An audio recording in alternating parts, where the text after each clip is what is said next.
Sikok guru yang mengajar di SMP Negeri 3 Pulau Rimau tewas dari insiden kecelakaan tragis.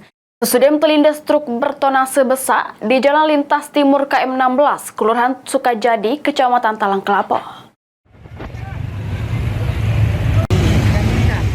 Kecelakaan lalu lintas yang menewaskan guru muda SMP Negeri 3 Pulau Rimau ini terjadi di Jalan Lintas Timur Palembang Jambi KM 16 Kelurahan Sukajadi, Kecamatan Talang Kelapo, Banyuasin sekira jam setengah 12 awan.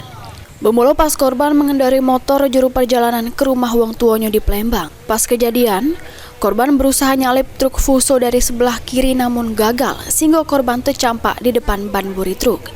Korban pun tewas dengan kondisi mengenaskan di lokasi kejadian.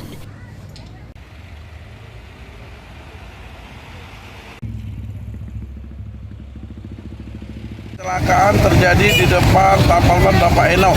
Ya. Namanya Nganul Autor.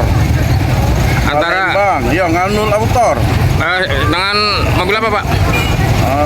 Ditindas oleh mobil truk. Motor dia mana-mana? Motornya itulah tadi diselamatkan. Alamatnya Mekarsari, Ya. Selat Penumpuan. Ya. Kawin guru, guru seorang guru dia nih. Bapak dengan Bapak siapa, Pak? Hah? Bapak dengan Bapak siapa? Dengan Bapak Sumitro. Ya. Saya kebetulan lewat. Ya. Sesudah kejadian, korban langsung dievakuasi oleh Satlantas Polres Banyuasin ke RSUD Banyuasin. Kemudian polisi melakukan olah TKP di lokasi kejadian. Ridho Ilahi, PAL TV.